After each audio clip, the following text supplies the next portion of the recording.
Pastor Musa, yang atau meh, bayi ngopu kumeno, lumayan bau cai, nyunyalan, yang sembayangan, senyuyalan, hay nói nặng, nhưng mà nó sẽ, tôi bảo chào kim chỉ bay của đấy, kumeno kamong mày, còn gì nữa, yang in kem oyong shubulan adam, ngoboi kepisiem lai, nhưng mà nó sẽ còn gì aku tu, cai ni damna. Jun Lim and Massive Divinity Empty Father Graduate Mayang ke Oriental Theological Seminary. Ayang akan location hibak na. Awat alam jah semua alam jah.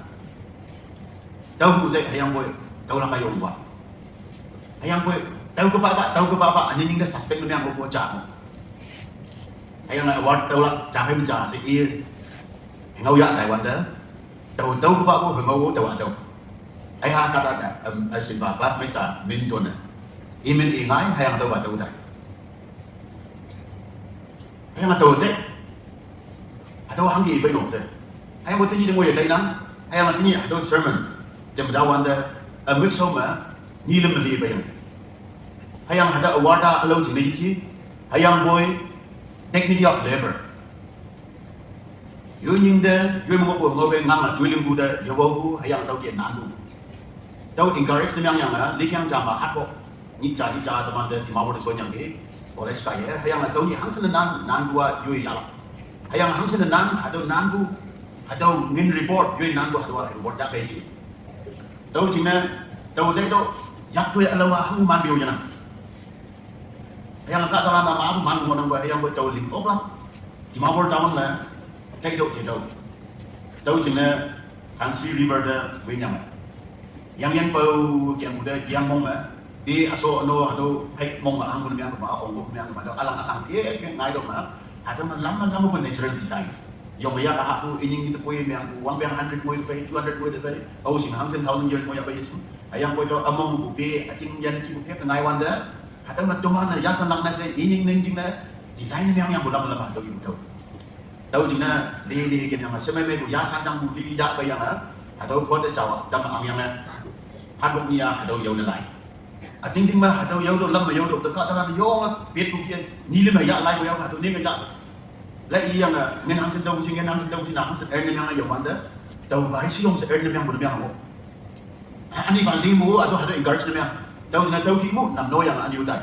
Daw kian daw jina alo kiling ok yaw bi ini yang mo ko pi aso no ya yang daw ko de chaw yang daw ti breeded beast na nok ma design men ko ya na sa achinga po lo nam no yang daw ti Katalanda hawa saklat cengke sedang masuk ke jauh udah Katalanda ada sip bucino biasa kemana tahu di dua nanda lah yang iman oleh kan bucino ya bucino atau dia oh yang gitu tahu kemana every Saturday dignity of labor I wanda teman pas cama ikan bu teman report ya wanda atau report dia tulis terbaik tahu kemana si ingin airnya yang buma tahu highest cina tahu report pa mau buma saya tahu anjing ini mau main yang gitu tahu cina tahu suspek yang buat atau dignity of labor award si yang saya airnya yang every month report pak buat sama tahu lah kayak saya ada yang ni ayang boy asin baca tahu yang ni ayang ada asin baca tahu bu ya kan lewat dah iu tu dengan budak mong pa bu ya ayang i mong pa bu sana ici di sini yang mana yang pun aci aku i sang tu ini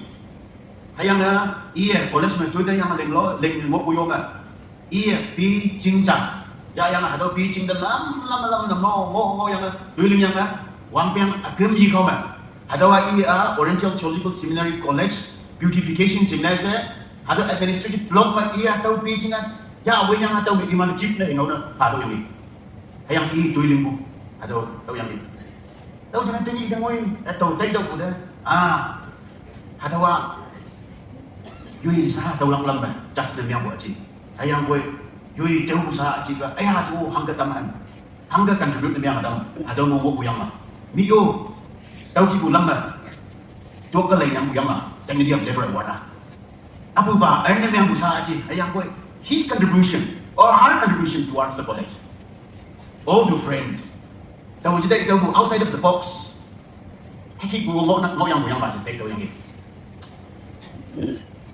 tahu cina, tanya kemana?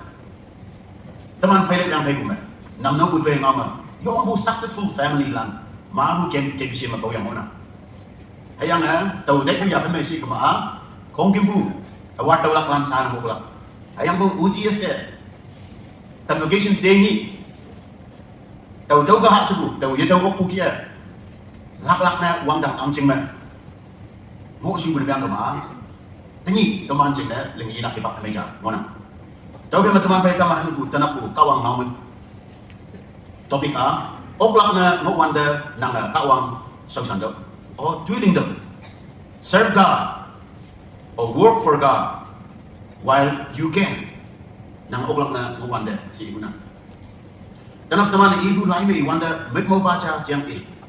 Ayang akamye me iyo Yesus Krista mai dam. Ayang boy atau ngau macam aniu. Apa kan bu payang atau ngau ka han ka isi lang na verse former. Wangai wanda tawa.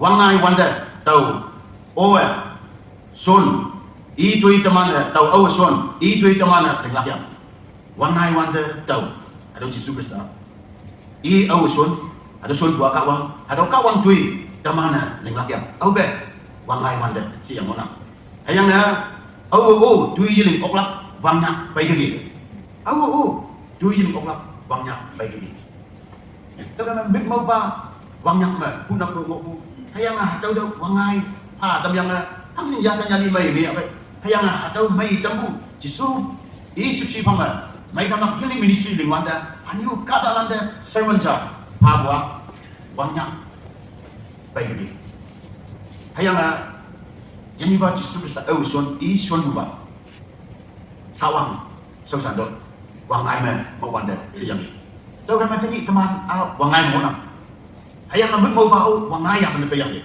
Hayang ada wangai yang kena mau limit mau nang yang. Atau lena tak gelap ibu mau nang yang. Hayang ada manda wangnya oge. Hayang wangai hipaka sama nang. Hayang tinggi ngaji lama-lama bu light solar light ane electricity mai jaba. Hayang boy asong wanda teman abu apa bu light aja boy.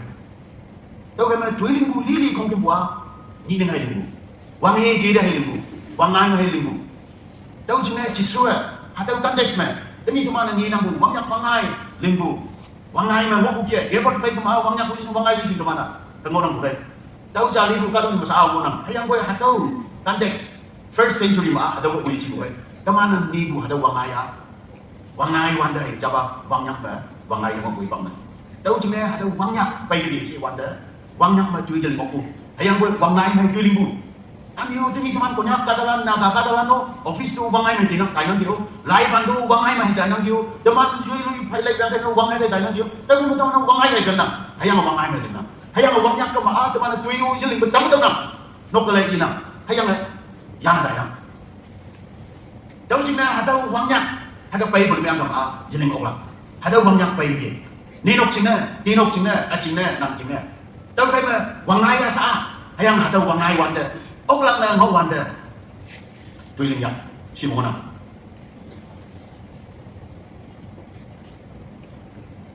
awang ba ngamun ba kawang nang de pabu nyi hibak mai ya do chuan do ada yu na nang da hi ba kawang opportunity so mai lama bu hayang mo nang ye atau lena da da hayang bo ya do chuan do seize God given opportunities.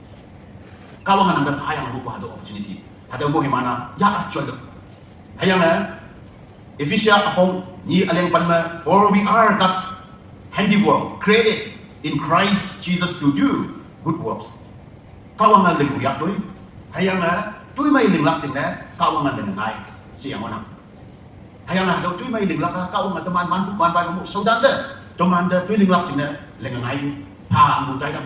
Tahu kan ninok atau tui mai atau mana payang monang atau opportunity atau man table monang teman dapat makonang ayang atau mana atau jalak cina dapat dapat bongbong lena tanya di tempat bongbong yang hang cina wangnya baik ini hang cina atau wangnya baik kemana tadi nang tay kukian mentek okta tadi nang ling oklang nang kukian meling okta len di bulan ujan suan de pai ma đâu chừng linh ốc lắc nè ngốc bùi bằng mà sa linh lắc ngon ăn cái cha cao bằng cả sông nè cao bằng tùy sâu à sẽ đôi đâm nằm nan sẽ ngày quá students lan hay à youth lan hay à sẽ đây hayang boy nan si hit buki yuk lan chang ni tuman le yok nok to pai lak chine hibak ye tau lai yong lak chine hibak ye tau competitive exam lama bulan chine preparation chine hibak ye wang hem lok hangai lak chine hibak ye wang society chine kyam yok lak chine hibak ye wang ma bu iman hobbies hayang iman dreams and vision ma ko nam hatau chine changwan de iman hibak ye tau ba ngai nam tau kami iman o tai nang bai nan ngai bu hibak cha bai ka hawanda yongan baka sau yong lam hawanda kawang sau sang lam hayang hawanda kawang tuiling lam hayang boy piu balang teman ibu kuan nan sengai bu hibakan na senang temannya judai sengai bu hibakan temannya hibak sepa ulak hibakan temannya wong sepa ulak hibakan temannya indre sepa ulak hibakan temannya anyo hibak silong sedong ho yutlan temannya tahu mana? Ada uang lagi bang. Lihat ni hitam nak cina. Kawang kak sawi yang nak cina, kawang tu yang nak cina. Dia mendalam cina, tang sembilan do yang nanti. Single man and woman, sing yin yu, sekolah yang ada. Tapi tu nan imanda ngai hok lagi. Cing mani tu kan. Yut buat kaya mana? Ayam buat cing mani. Ayam tu cong dah yu yang mana? You already employed. This is my business already linked dengan tanam. Tu yo kat tanam.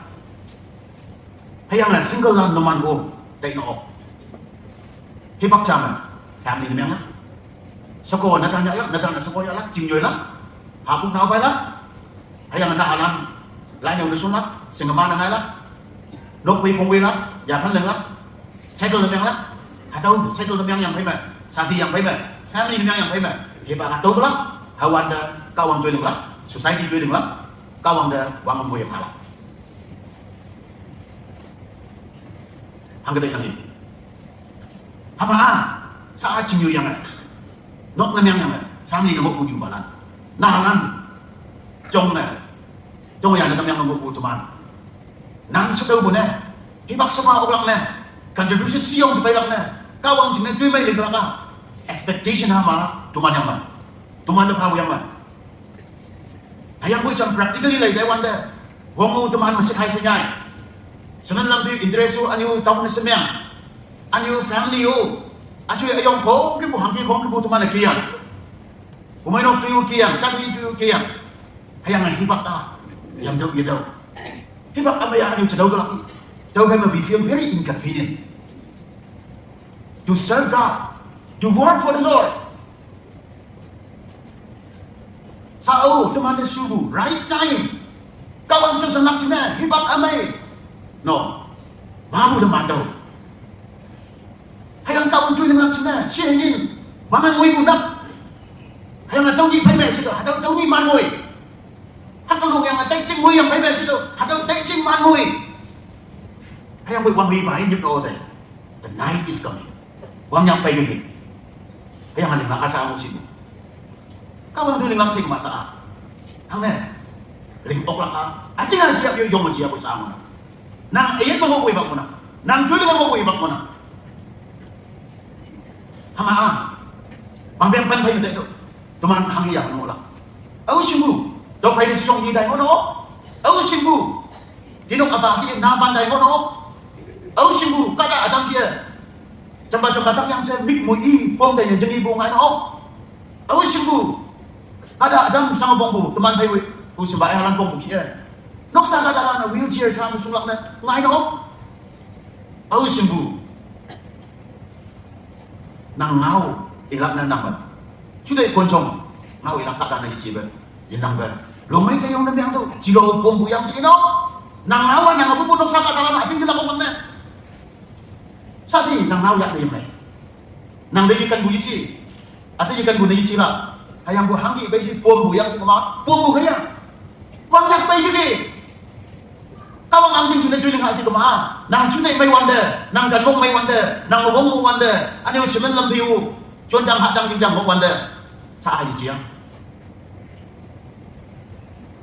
Tahu gana, single man and woman, young man and woman, parents, opportunities, bisa damyan. Hibak amay, lena datang, hang na nang cino, wangyak polo, ang opo osu, ni si buama. Yong ma phado hang sina kawang o nang da yong phado. Give much because God has given you much. Kawang macam anu je phabu dang ma. Je moi je man bu dang ma bu pan mo je you. No. Je phabu bu phagla expectation lu janang buda. Hayang moi kawang macam phabu moi mana tembu. Leng yang na. Ada mi chobu nang amang nang gi si jang bu. Mia teman associate pastor, teman Manchester Fellowship ko nyong oleh bu. Kawang kata nyuha, Adam if the where are you yang bujen, yang may ngau yang ge. Dawa tengak nang kawang nang da, yang apa nang. Hama kawang do, yang pala. Yang apa nang? Dawa hema nang o yang fado. Freely you have received, freely give. Matthew 10:8 mà đâu có cái. 자장자 나가 đâu 나고 free 자장자 바로.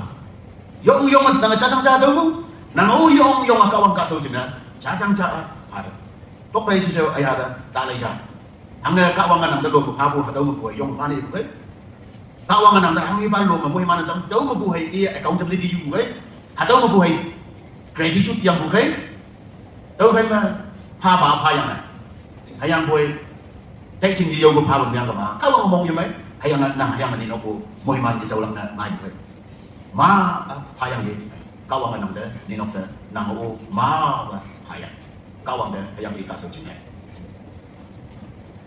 Matthew chapter 25 verse 14 to 30 na. Ngin shop na lep ko ngau lep ko buhay. Matthew chapter 25 verse 14 to 30 yan na. Talents. Ataw ma ngin shop nga pabu, ngin shop ni pabu, ngin shop ta pabu. Đâu chỉ là ngã bầu cao bằng đời gì bầu ada ayam boy cha habu ada wa ini sih masih ni buyang sih pak ayam boy noksa hangki jingai bandui hangki dok habu yang kema ada cha keji cha habu wa sili buyang tidak tanpa kutuin habu yang si laki buja responsibility ba đâu kan sang đâu ba oklak sa ayo ngaki yok lak na ciboy ada oklak sa habu ngin shop cha si đâu yung pom buki ngin khau ta mi chim kai ngin shop ba đâu abu sa teman be di konan ngin shop ya be offering collection na we are talking about that kind of ngin shop ada ngin shop ma ang ngolak si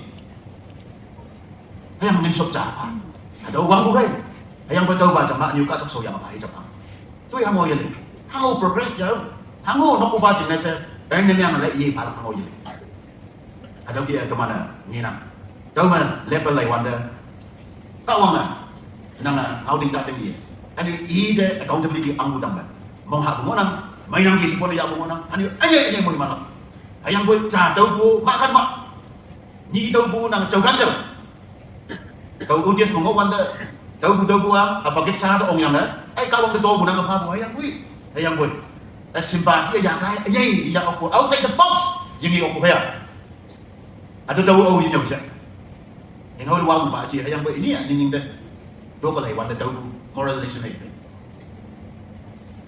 dau jing na ngin shop na ha bo category ma ko na mo yo man do ma ka ta na tawang ni nyong mai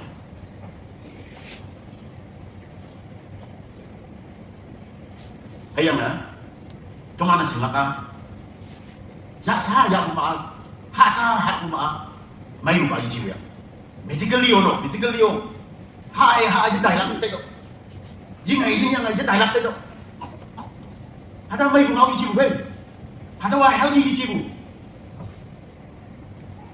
hay anh bui bay bu anh yêu châu tài của năng si, polo mấy năm, anh yêu polo mấy bu cái năng kem dùng năm, society bay, xin được cầm năng, hay anh you have a life, and you give life to friends, nang hangi đâu, nang hangi mo, nang masuk cái lắc, ni nang masuk cái lắc, hả ta statement cái, there is no life. You become like that Dead Sea or South Sea. Jerusalem aku, kuli lenta bulan ini bukan? Ane ada hem yang cing ma, pai bu ba, kali ni yang cing disin, mai bu, yang cing bu kali ni yang buat, yo mai ada tu. Hem yang cing masuk kelang macam ada hem yang cing bu outlet banyak nak bukan? Tai cing yang mana? Hay ada tahu sama yang ia cing melak yang tai bukan yang tahu ma, nyak akak cah, yang akak cah yang mau. Ada li bukan? Ada li bu yang cing. Hem yang cing, Dead Sea. Tahu kia? Tumano. Kawang ang jing jing na. Kawang tu shou jing na. Mission jing na. Wang bong jing na. Nang mo ko tu hinan. Mo himan. Tabahan mo hinang kama. Nang mo simlak ya. Tahu malak ya. Hang tawa tahu ma. Tak mo nang mo. Jike mo nang mo. Hayang kawang ada manda tahu alam na. Ini tu manda lainam. Ini bau nam. Tahu jing na Dead Sea aban. Acu hei kayang na. Ada ikaw magpay buhay yasang jadi. Hayang buhay tayo jing inang mag-isi naman. Tahu yang jing yomo, yang jing amang na yang bukiya. Nang hayang adino yasang jadi may bu.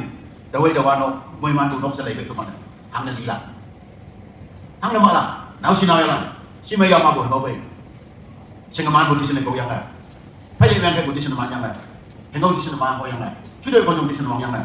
Kawang ang jing na tahu yun da. Ida tahu ya pa hang na tuman si nang mala. Akim ni kau mah, kawang mabu muhiman, baik gelap ter atimlah. Meni hai baik budis hai je, hayang mui gelap mah baik lak tu atimlah. Hayang ada baik gelap ngai ni upang lah kaca sa atimlah tu nafsi. Nang ngah gembiang jengki acibe, ekor lagi. Society ni utang belakang, sama pembalan ni lagi belakang, wampung asa icang belakang. Hayang ngah kawang kak sewano, kumain ohi buda, pasal doktor nak cai sepong apa yang ngah, kak sewa pas baik belakang. Mission board channel sigi dilanda banyak bangkai phone yang please missionary jam ben apa si gelap theological college students landa jam nak cina minta tuan paham se no mana SMS yang gelap hayang hanya cuma yang no kawang kak semua betu ada yang tino ku tahu yang se nang gelap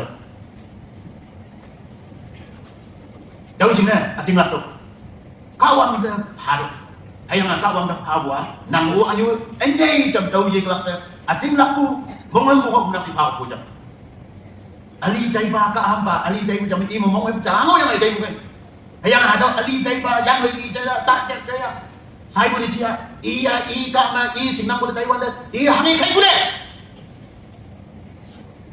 i je kai boleh hang saya ngomong ni yang Desin mo yang siapa? Iya yong generously yong mongtang ngai pa. Ning nai mo yang ba? Iya di tanam dah. God's going to bear fruit, much fruit. No. Idong kembali ke dalam isi nang bukai. Ima tinggal pungok bukai. Tahu je na? Christian kata nak kawang kat sumber. Yung buat tahu mana? Kawang apa buat tahu mana? Ya kai apa buat tahu mana? Mong mai ma? No. Yong hong li bukai. Ali saya pun yang pernah joining buah tahu menang kerja. Tahu kan? Proverbs 3:9-10. Honor the Lord with your wealth, with the first fruits of all your crops, that your barns will be filled to overflowing, and your vats will brim over with new wine. Nang mengopu, mod cehingin wealth. Tahu yang mana pada honor dengan. Ida menyong pada.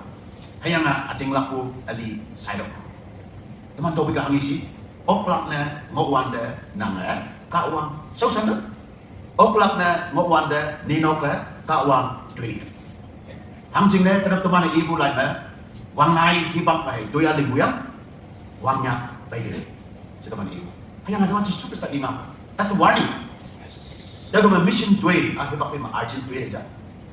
Jisu nya kuwa mission menyang. Hayang atau mission tu yang ngai hemi paine se jijiba arjun mainnya. Hayang atau arjun yang kemana right time respond yang bulan right time link bulan kawang ngomong habu sausan balanda yang lah orang kerja. Ini teman MTC hostel belak jene ngai bu han ni pan yoknok taidam jala kerja. Atau ini teman baik menok sing